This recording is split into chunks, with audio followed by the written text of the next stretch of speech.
Halo guys, balik lagi bareng aku Arisa. Apa kabar semua hari ini? Semoga selalu sehat ya. Yang terpenting, jaga selalu kesehatannya teman-teman. Nah, video kali ini tentang Dokter Tiva serta pengacaranya ya, kuasa hukumnya yang meminta supaya penyelidikan kasus ijazah Jokowi itu dihentikan. Padahal kita tahu sebelum-sebelumnya bahwa Dokter Tiva itu udah siap nih pakai baju oranye, udah siap gitu masuk penjara. Gimana sih rasanya masuk penjara? Kayaknya enak toh ya gitu katanya ya. Makanya si abang saya yang sebelah ini pengen masuk lagi. Aduh, sekarang kok malah mintanya dihentikan, minta supaya kasus ijazah Pak Jokowi ini dihentikan. Lah, gimana itu Dokter Tiva? Terima aja deh dok, jalanin apa yang udah berjalan ya. Kalau minta hentikan sekarang kan kayaknya udah terlambat sih ya. Kayaknya siap-siap aja deh pakai baju oranye ya. Cuman ya jangan nangis-nangis aja gitu ya. Karena kan dokter sendiri yang bilang yang mengatakan bahwa siap untuk masuk penjara gitu. Pengen gimana sih rasanya masuk penjara? Begitu katanya. Oke, untuk selengkapnya kita langsung gas aja deh ke videonya.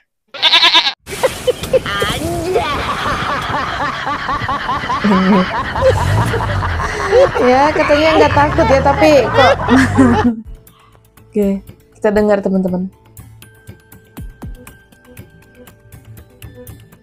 Kuasa hukum Tifauzia Tiasuma atau Dokter Tiva, Muhammad Taufik, meminta agar penyidikan terhadap kliennya di kasus tudingan ijazah Presiden ke-7 Joko Widodo atau Jokowi dihentikan. Minta dihentikan ya. Sebentar. Ada siapa itu? Rismon bukan sih? Taufik mengungkapkan hingga kini kliennya belum mengetahui perbuatan apa yang disangkakan melanggar pasal 310 atau 311 KUHP serta pasal 27A, 28A ayat 2, 32 ayat 1, dan 35 Undang-Undang ITE. Tidak usah harus didorong oleh rakyat, tidak usah harus diminta. Sebentar ya teman-teman, kok Dokter Tiva nggak tahu ya kalau dia salahnya di mana gitu? Ya, oke. Tidak harus Tiva nyuruh Kapolri mundur. Padahal gampang tinggal nelpon aja kan sahabatnya. Dan Kapolri harusnya secara legowo, secara bertanggung jawab mundur dari jabatan Anda. Dan saya sangat membutuhkan dukungan bagi Anda semuanya. Ayo kita bangkit bersama. Loh, kenapa sih kok masih mencari dukungan lagi?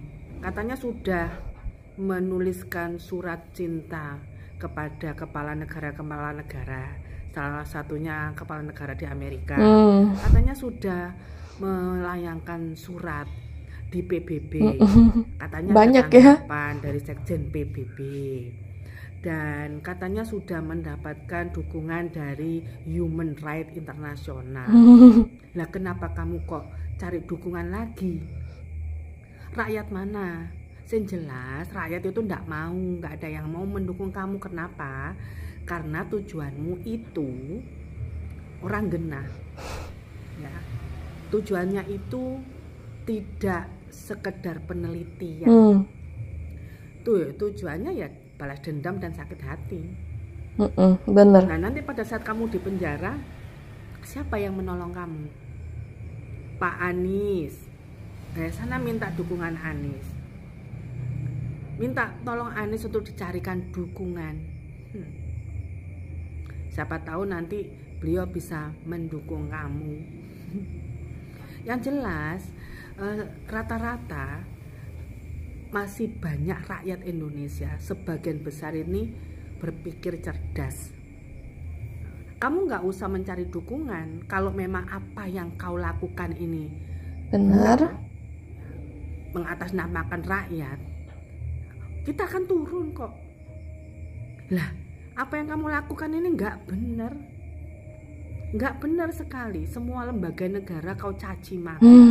Presiden kau caci maki, siapapun kau caci maki, kau hina. Ya mana ada yang mau mendukung kamu. Paling yo ada sih yang dukung kamu. Sorry. Oh iya yang dukung kamu itu para penari latar dan wong sing sepuh-sepuh kae. Sepuh. Purnawirawan sing nggak punya kegiatan yang mendukung kamu. Kenapa Udah harus pada khawatir sepuh sih? ya, Kak. Udahlah, nggak usah kamu suruh-suruh. Kita tahu kok rakyat Indonesia sebagian besar ngerti dan cerdas mana yang perlu didukung, mana yang enggak. Ogah banget kalau saya dukung kamu. Ogah. Uang itu untuk Ogah, kepentingan kata kamu kakaknya. sendiri, untuk kepentingan bukan kepentingan rakyat, untuk mencapai ambisimu. Untuk apa toh? Berapa uang yang nanti kamu terima sampai kamu mempertaruhkan gelar doktermu?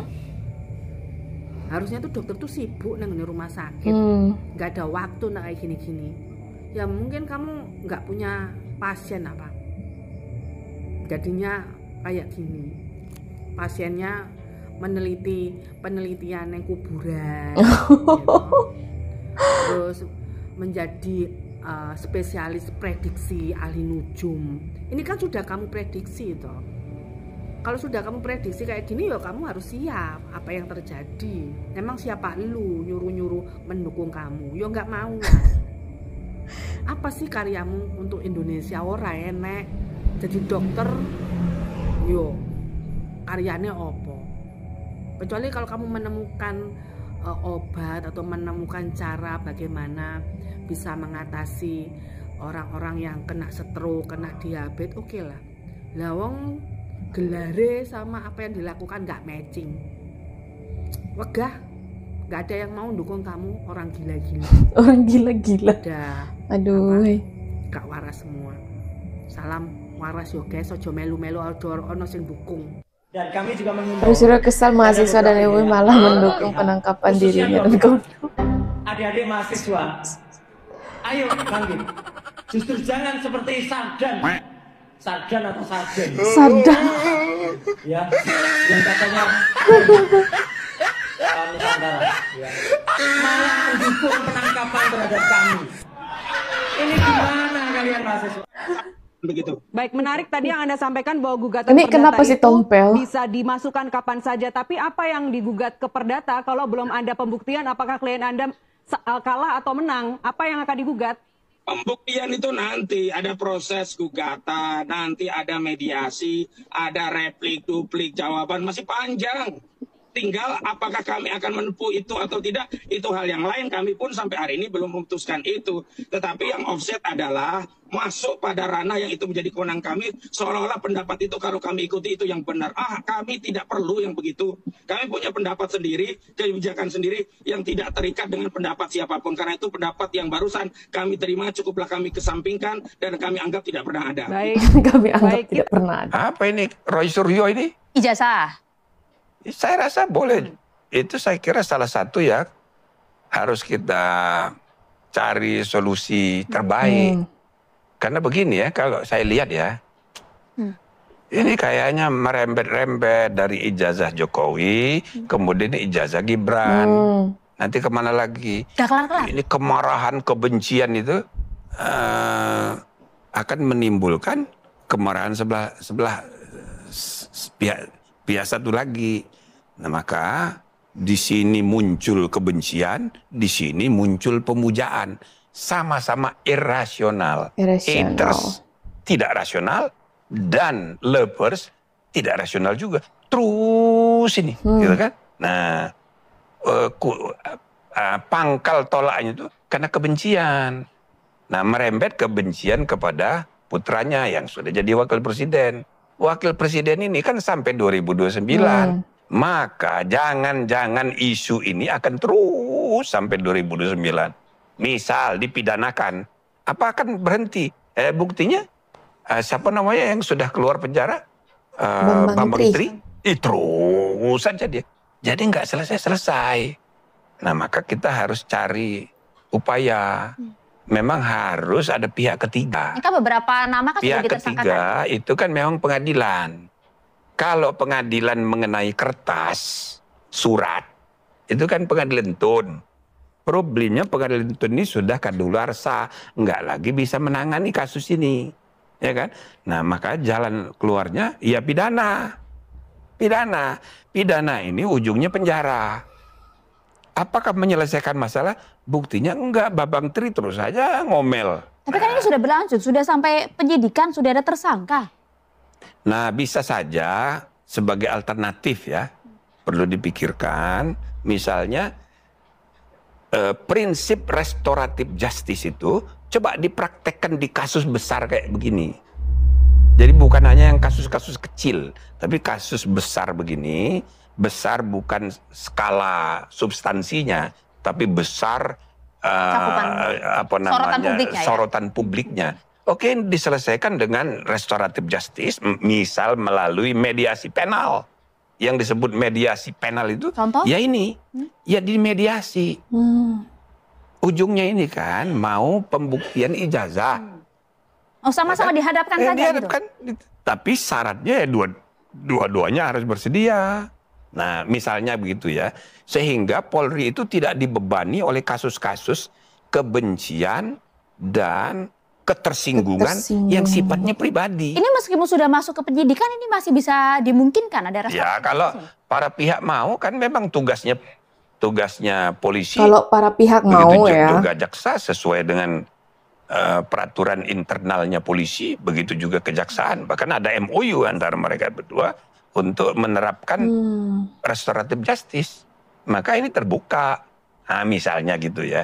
Supaya bangsa kita ini jangan lagi ngomongin soal-soal seperti ini. Masa bangsa sebesar Indonesia gitu ya, terus larut dalam urusan seperti ini. Tidak kita merendahkan masalahnya. Tapi maksudnya begini loh ya. Saya ketua MK 2004. Oke. Itulah pertama kali perselisihan hasil pemilu diselesaikan di pengadilan, Mahkamah Konstitusi. Waktu itu isu ijazah palsu ini banyak sekali. Karena syarat menjadi anggota DPRD waktu itu tamat SMP. Karena banyak kasus, maka untuk sesudahnya 2009 syarat caleg itu ditingkatkan jadi tamat SMA. Nah, itu 2004. Kemarin 2024 ketika pilkada udah selesai, banyak perkara dibawa ke MK, ada 40 kasus yang kemudian disidang substantif sesudah yang lain-lain di NO dan sebagainya. Dari 40 kasus itu masih ada 7 berkenaan dengan ijazah palsu. Kelar-kelar. Maka selama 20 tahun, bayangkan tidak berubah peradaban peradilan kita, peradaban pemilu kita, berkutat di sekitar ijazah. Maka kesimpulannya ijazah itu adalah cara paling mudah untuk menjatuhkan lawan politik. Jadi kalau caleg sama caleg yang ini, calon kepala daerah saling ini, ijazahnya dipersoalkan untuk meruntuhkan wibawanya supaya dia kalah. Jadi itu terjadi. Sampai 2024 masih kayak gitu. Nah, jadi motif politik di balik isu ijazah ini menjatuhkan lawan politik. Yang kedua, ini ada kaitan dengan kualitas administrasi negara kita. Di semua institusi publik kita ini, kualitas administrasinya buruk. Nah, kadang-kadang faktanya memang ini orang lulus, tapi kertasnya amburadul. Atau tulisannya, misalnya Jimli Asidiki. Dulu ditulisnya pakai egrek, sekarang ki. Nah, itu dipersoalkan sebagai ijazah palsu. Banyak kasus kayak gitu. Nah, jadi menurut saya kasus ini harus kita selesaikan segera. Nah, tapi harus ada kesediaan para pihak ini untuk coba kita mengarahkan perhatian kita ke masa depan untuk membangun bangsa yang berhasil maju, adil, sejahtera, dan apalagi menjelang Perang Dunia Ketiga. Masa kita masih sibuk ngurusin ijazah gitu loh. Kita sudah menyimak videonya ya teman-teman, di mana tadi di awal video kita diperlihatkan Dr. Tifa yang ingin kasus penyelidikan ijazah Jokowi itu dihentikan, minta ya penyelidikan kasus ijazah Jokowi itu dihentikan gitu. Yang nggak semudah itu dong. Kita tahu bahwa Dr. Tifa itu sebelum-sebelumnya apa ya sangat-sangat apa ya semangat begitu. Bahkan beliau mengatakan bahwa dia tidak takut tuh pakai baju oranye, itu cuman apa sih? Cuman kompor-komporannya si termul-termul gitu ya, cuman supaya kita takut aja gitu kata Dr. Tifa ya. Bahkan dia bilang kayaknya di penjara itu enak ya, ini si abang saya yang di sebelah kayaknya pengen lagi gitu. Enak katanya. Jadi saya tidak sabar dong ingin di penjara gitu. Tapi ya sabar aja lah dokter ya.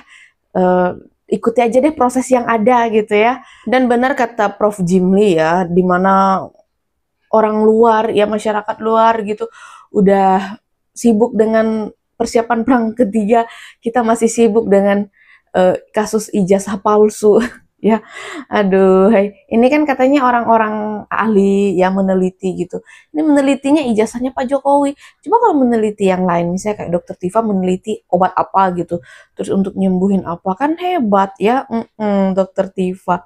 Tapi ya balik lagi itu hak mereka sih ya, mau meneliti ijazahnya Pak Jokowi yang benar-benar asli. Maksudnya tuh mereka udah tahu itu asli gitu. Tapi ya gimana caranya supaya itu palsu begitu ya, menurut mereka. Ya itu hak mereka sih. Oke, kalau menurut kalian gimana teman-teman tentang video yang barusan kita simak?